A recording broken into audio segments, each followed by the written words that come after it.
مدارس زندہ باد، میرے مدارس زندہ باد، دینی مدارس زندہ باد، میرے مدارس زندہ باد، دیا ہے امن کا پیغام یہ دینی مدارس نے، دیا ہے امن کا پیغام یہ دینی مدارس نے، دیا ہے امن کا پیغام یہ دینی مدارس نے، دیا ہے امن کا پیغام یہ دینی مدارس نے۔ الحمدللہ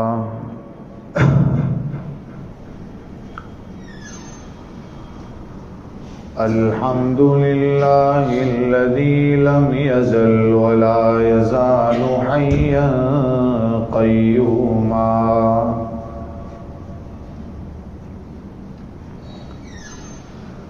حیا قیوما سمیعا بصیرا قدیرا مدبرا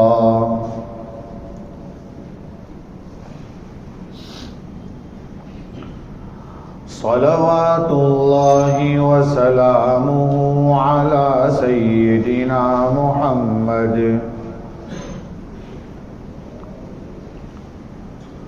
وعلى آلہ وصحبہ وبارک وسلم تسلیما کثیرا کثیرا۔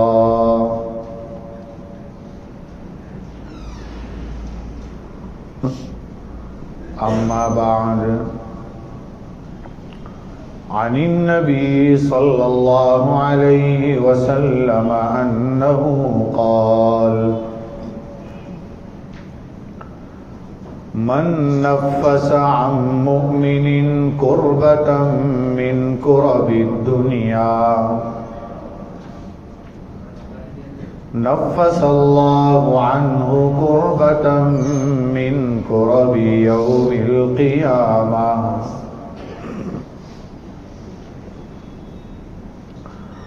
صدق رسوله النبي الأمي الكريم، ونحن على ذلك لمن الشاهدين والشاكرين، والحمد لله رب العالمين۔ ایک بار درود پاک پڑھ لیں۔ اللهم صل على سيدنا محمد وعلى آل سيدنا محمد وأصحابه وأزواجه وبارك وسلم۔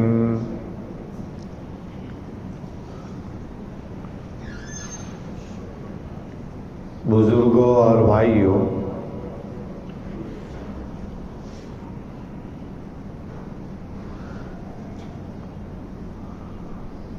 اللہ تبارک و تعالی نے نبی کریم صلی اللہ علیہ وسلم کو بعض ایسی خصوصیتیں دی ہیں جو آپ سے پہلے کسی نبی کو بھی نہیں دی گئی۔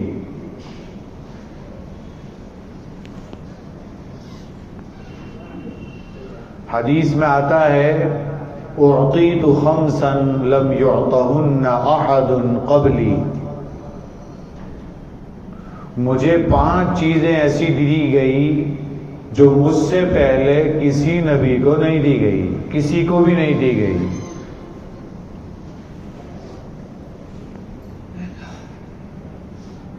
ان میں سے پہلی چیز رعب ہے، آپ کا ہیبت۔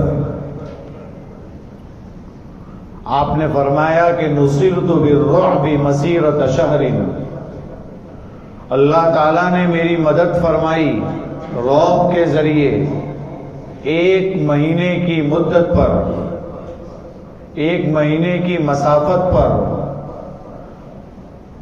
یعنی 1 مہینے کا انسان 1 مہینے تک چلتا رہے، سفر کرے، ایک مہینے میں جہاں پہنچے گا وہاں سے بھی وہ سرکار سے ڈرتا تھا، اتنی ہیبت تھی۔ کتابوں میں ایک واقعہ لکھا ہے، نبی کریم صلی اللہ علیہ وسلم نے جب بادشاہوں کو خطوط لکھنا شروع کیا اسلام کی دعوت دینے کے لیے، ان میں سے ایک خط آپ نے ایران کے بادشاہ کسرا، یہ لقب ہے، اور اس وقت کسرا کا نام پرویز تھا، پرویز ابن ہرمز ابن نوشیروان یہ عدل و انصاف کا ایک بہت بڑا بادشاہ گزرا ہے، اس کا یہ پوتا تھا۔ آپ نے خط لکھا تھا اور وہ خط لے کر جو شروع میں ایمان لائے تھے حضرت عبداللہ ابن حذافہ سہمی رضی اللہ تعالیٰ عنہ، ان کو روانہ کیا ایران جانے کے لیے۔ اس زمانے میں ڈائریکٹ بادشاہوں کو خطوط نہیں دیے جاتے تھے، تو عبداللہ ابن حذافہ رضی اللہ عنہ نے بحرین کے جو حاکم تھے منذر ابن ساوا رضی اللہ تعالیٰ عنہ، ان کو دے دیا کہ آپ یہ خط پرویز تک پہنچا دیں۔ اس خط میں کیا تھا؟ اس خط میں آپ صلی اللہ علیہ وسلم نے لکھا تھا بسم اللہ الرحمن الرحیم، یعنی شروع اللہ کے نام سے جو بڑا مہربان نہایت رحم والا ہے، اور اس میں لکھا ہوا تھا من محمد رسول اللہ الی عظیم فارس، محمد رسول اللہ کی جانب سے فارس کے بادشاہ کے نام یہ خط ہے۔ کوئی بڑا لقب وغب کچھ لکھا ہوا نہیں تھا اس میں، اور اس میں پھر آگے لکھا ہوا تھا سلام علی من اتبع الہدی، سلامتی ہو اس شخص پر جو ہدایت کے راستے کی اتباع کرے، صحیح راستے پر چلے۔ اور اس کے بعد آپ نے صرف اتنا جملہ لکھا ہوا تھا اسلم تسلم، اسلام لے آؤ سلامت پاؤ گے، سلامت ہو جاؤ گے، سکون پاؤ گے، سلامتی پاؤ گے، اسلام لے آؤ۔ اور آگے آخری بات لکھی تھی فَإِنْ أَبَيْتَ فَعَلَيْكَ اسْمُ الْمَجُوسِ، فرمایا اگر آپ اسلام نہیں لاؤ گے تو آپ کی وجہ سے جتنے دربار میں یا جتنے آپ کے فالوورز ہیں، آپ کے ماننے والے ہیں، اگر وہ بھی ایمان نہیں لائیں گے آپ کی وجہ سے تو ان سب مجوسیوں کا گناہ آپ کے اوپر ہوگا۔ بس اتنا آپ نے خط لکھا تھا۔ بڑا مغرور تھا، بڑا گھمنڈی بادشاہ تھا۔ اس نے یہ خط دیکھا اور خط دیکھنے کے بعد اسے غصہ آیا۔ اس نے کہا کہ میری پبلک میں ہونے والا آدمی، میری رعایا میں رہنے والا آدمی، میرا آدمی جو حکومت میری ہے اور مجھ سے برابر کا خطاب کرتا ہے، اس نے اس خط کو لے کر پھاڑ دیا۔ جب نبی کریم صلی اللہ علیہ وسلم تک یہ بات پہنچی کہ آپ کے خط کو پھاڑ دیا گیا، تو بخاری شریف میں ہے کہ آپ نے بد دعا کی ان یمزقوا کل ممزق، فرمایا اللہ ان کو بھی ٹکڑے ٹکڑے کر دے گا۔ یہ آپ نے بد دعا فرمائی۔ میرے بھائیو، یہ خط پھاڑ دینے کے بعد، سرکار کے اس جملے کے بعد، اس نے یہ کام کیا تھا کہ بازان جو یمن کا گورنر تھا اس وقت، یہ یمن کا جو گورنر تھا، یمن بھی اس وقت ایران ہی کے انڈر میں آتا تھا، فرمایا کہ بازان کو پیغام بھیجا کہ جاؤ بڑے دو پہلوان کو بھیجو اور وہ جو ہے سرکار کو پکڑ کر میرے پاس لائیں، دیکھتے ہیں کیا ہوتا ہے۔ وہ دو پہلوانوں کو اس نے تیار کیا اور وہ دو پہلوان کو لے کر خود دو پہلوان نبی کریم صلی اللہ علیہ وسلم کی خدمت میں پہنچے مدینہ منورہ۔ کہتے ہیں کہ جب مدینہ منورہ وہ دو پہلوان پہنچے، سرکار وہ خط تھا پرویز کا، اور وہ خط لے کر جب پہنچے ہیں تو سرکار کی طرف جب پہلی نظر پڑی، نظر پڑتے ہی وہ تھر تھر کانپنے لگے۔ یہ رعب ہے آپ صلی اللہ علیہ وسلم کا۔ کانپنے لگے، کانپتے دیکھ کر آپ صلی اللہ علیہ وسلم نے فرمایا بولو کیا کہنا چاہتے ہو، بیٹھو بتائیے کیا ہے. کہ یہ خط ہے. آپ نے خط پڑھا اور فرمایا کہ اس کا جواب میں کل دوں گا. اتنا کہہ کر کچھ آپ تشریف لے گئے. دوسرے دن جب آپ صلی اللہ علیہ وسلم آئے، اس سے پہلے یہ واقعہ پیش آیا. ان کو دیکھا کہ ان کی جو ہے مونچھیں بہت بڑی بڑی ہے اور چہروں پر داڑھی نہیں ہے. آپ صلی اللہ علیہ وسلم نے کہا کہ آپ نے مونچھیں بہت بڑی رکھی ہے اور آپ کے چہروں پر داڑھی نہیں ہے، بالکل منڈوا رکھی ہے آپ نے. کہا کہ ہمارے رب نے ہمیں یہ حکم دیا ہے. کہا تمہارا رب کون؟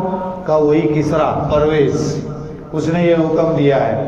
آپ صلی اللہ علیہ وسلم نے فرمایا میرے رب نے مجھے یہ کہا ہے مونچھیں کترواؤ اور داڑھی کو بڑھاؤ، یہ میرے رب کا حکم ہے. اور ایک روایت میں تو آتا ہے کہ آپ نے ان کو دیکھ کر چہرہ پھیر لیا. میرے بھائیوں، علماء نے لکھا ہے کہ وہ مسلمان تو تھے نہیں، اس کے باوجود آپ نے چہرہ، جس کے چہرے پر داڑھی نہیں تھی، آپ نے چہرہ پھیر لیا. تو پھر اس مسلمان کے بارے میں کیا خیال ہے آپ کا، سب کا، کہ جو داڑھی نہیں رکھتے اور اپنے آپ کو کہتے ہیں کہ ہم اللہ کے رسول کے عاشق ہیں، سرکار کے امتی ہیں. شیخ الحدیث حضرت مولانا محمد زکریا صاحب رحمت اللہ علیہ نے لکھا ہے کہ فرشتے قبر میں آ کر سوال کرنے والے ہیں. پوچھیں گے تمہارا رب کون ہے، پھر یہ پوچھیں گے تمہارا دین کیا ہے. وہاں یہ بھی پوچھیں گے کہ سرکار کی تصویر دکھائیں گے یا سرکار کے چہرے کی طرف اشارہ فرمائیں گے کہ یہ چہرہ کون ہے. تو جس شخص نے داڑھی منڈوائی ہوگی، اگر سرکار اس وقت قبر میں چہرہ پھیر لیں گے تو کیا ہوگا؟ اس کو سوچنا چاہیے کہ مجھے داڑھی رکھنی چاہیے. سرکار ایسے شخص سے چہرہ پھیر رہے ہیں جو مسلمان نہیں ہے، یعنی آپ کو پسند نہیں آ رہا ہے. تو پھر ہم تو مسلمان ہیں، ہمیں چاہیے کہ ہم سرکار والا چہرہ رکھیں اور داڑھی کو بڑھائیں.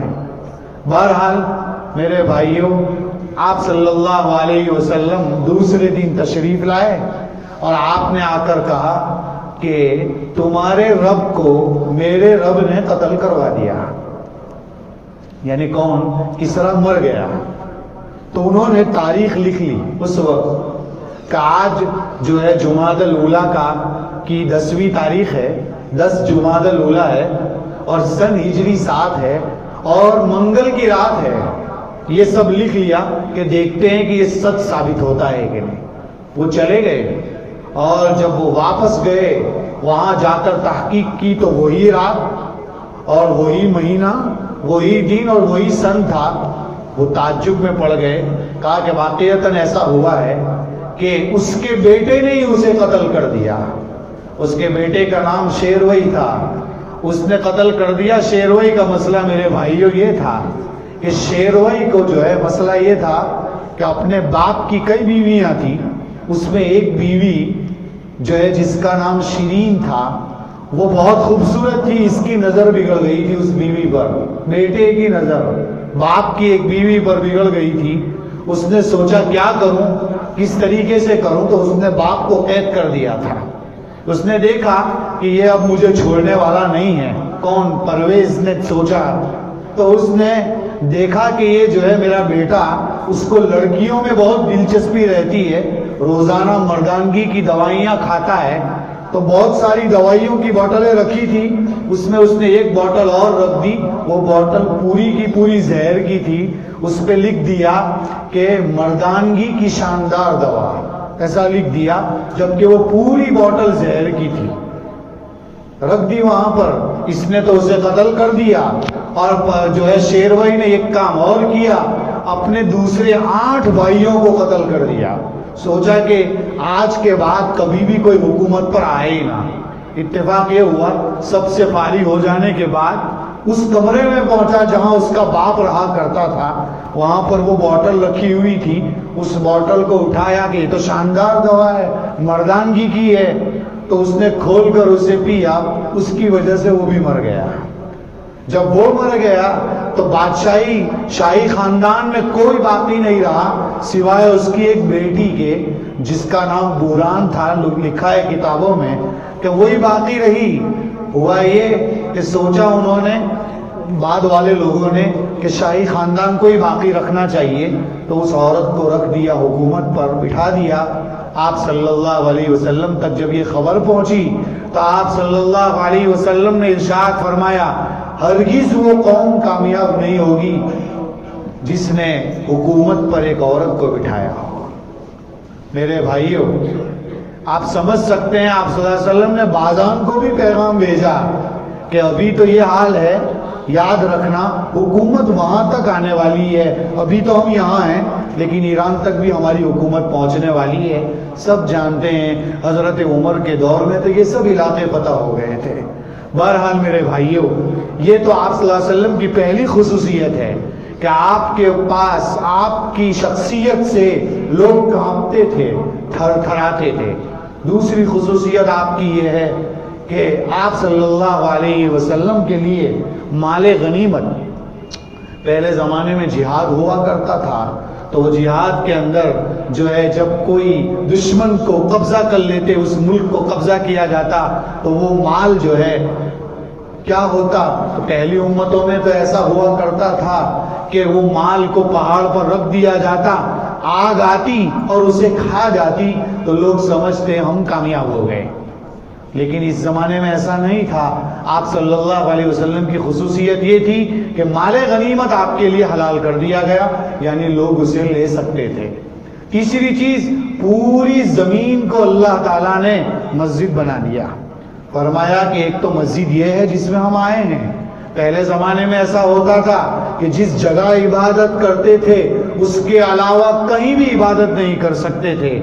فرمایا سرکار کی یہ خصوصیت تھی کہ مسجد تو ہے ہی عبادت کی جگہ، لیکن آپ کہیں اور ہیں، ٹرین میں ہیں، ہوائی جہاز میں ہیں، سفر میں ہیں، مسجد سامنے نہیں ہے، تب بھی آپ پاک جگہ پر مصلی بچھا کر نماز پڑھ سکتے ہیں۔ یہ سرکار کی خصوصیت تھی۔ اور آپ کی خصوصیات میں یہ بھی لکھا ہے کہ آپ کو شفاعت کبریٰ نصیب ہوگی۔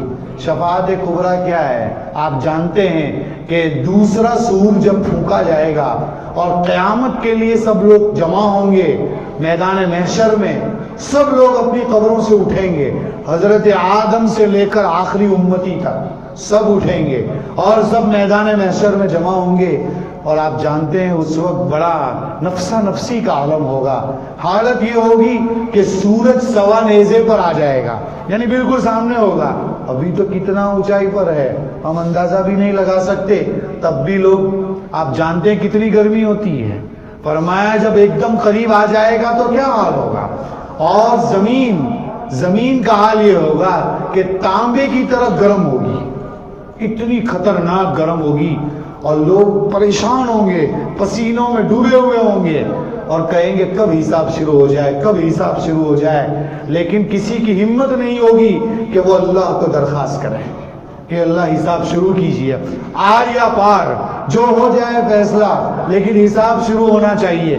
لوگ گھبرائے حضرت آدم علیہ السلام کے پاس پہنچیں گے اور کہیں گے کہ آپ تو سب ہی کے باپ ہیں، سب ہی کے والد ہیں، اور آپ تو پہلے انسان ہیں، سید البشر ہیں، اور آپ تو وہ ہیں کہ جن کے بارے میں قرآن میں ہم نے پڑھا ہے۔ کیا پڑھا ہے؟ کہ فرشتوں کو ان کو سجدہ کرنے کا حکم دیا تھا۔ آپ اتنی بڑی شخصیت ہیں، ذرا اللہ سے درخواست کرو نا کہ حساب شروع ہو جائے۔ حضرت آدم علیہ السلام کہیں گے میں نہیں کر سکتا ہوں، آپ حضرت نوح کے پاس جائیے۔ تو لوگ حضرت نوح علیہ السلام کے پاس جائیں گے، وہ بھی منع کر دیں گے۔ ابراہیم علیہ السلام کے پاس جائیے، ابراہیم علیہ السلام کے پاس جائیں گے، وہ بھی منع کر دیں گے، کہیں گے جائیے حضرت موسیٰ علیہ السلام کے پاس۔ حضرت موسیٰ علیہ السلام کے پاس جائیں گے تو وہ کہیں گے حضرت عیسیٰ علیہ السلام کے پاس جائیے۔ حضرت عیسیٰ علیہ السلام کے پاس پہنچیں گے تو وہ اللہ کے رسول صلی اللہ علیہ وسلم کا حوالہ دیں گے۔ سرکار کے پاس جائیں گے تو سرکار پھر سجدے میں گر جائیں گے، سجدے میں رہیں گے اور آپ لمبا سجدہ کریں گے۔ کہتے ہیں میں اس وقت اللہ کی حمد بیان کروں گا، اللہ کی تعریف کروں گا، اور ایسی تعریف کہ جس کے الفاظ مجھے ابھی یاد نہیں، اللہ تعالیٰ اس وقت میری زبان پر، میرے دل پر ڈالے گا، اور اس وقت میں اللہ کی تعریف کروں گا۔ اور پھر یہ ہوگا کہ اللہ تعالیٰ فرمائیں گے بول، کہو کیا کہنا ہے، سر اٹھائیے آپ، اور مانگیے، آج جو آپ کہیں گے وہ آپ کے مطالبے پر عمل ہوگا. آپ سفارش کیجئے، آج آپ کی سفارش قبول ہوگی. جب یہ کہا جائے گا اسی کا نام شفاعت کبریٰ ہے، آپ صلی اللہ علیہ وسلم کہ اس بات پر سفارش شروع ہوگی، حساب کتاب شروع ہوگا.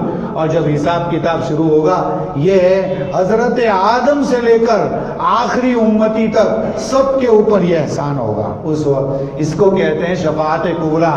یہ سرکار کے ساتھ خاص ہے میرے بھائیوں. اور بہت ساری آپ کی خصوصیات میں ایک یہ ہے کہ ہر قوم کی طرف نبی بھیجے گئے، اللہ کے رسول ساری انسانیت کے لیے بھیجے گئے. اسی طریقے سے آپ کی خصوصیات میں یہ بھی ہے کہ آپ کو جوامع الکلم دیا گیا. یہ جوامع الکلم کیا ہے معلوم ہے آپ کو؟ آپ کے الفاظ بہت مختصر ہوتے اور اس کے معانی بہت زیادہ ہوتے. اس میں سے ایک ٹکڑا آج آپ کی خدمت میں پیش کیا، من نفس عن مؤمن قربۃ من قرب الدنیا.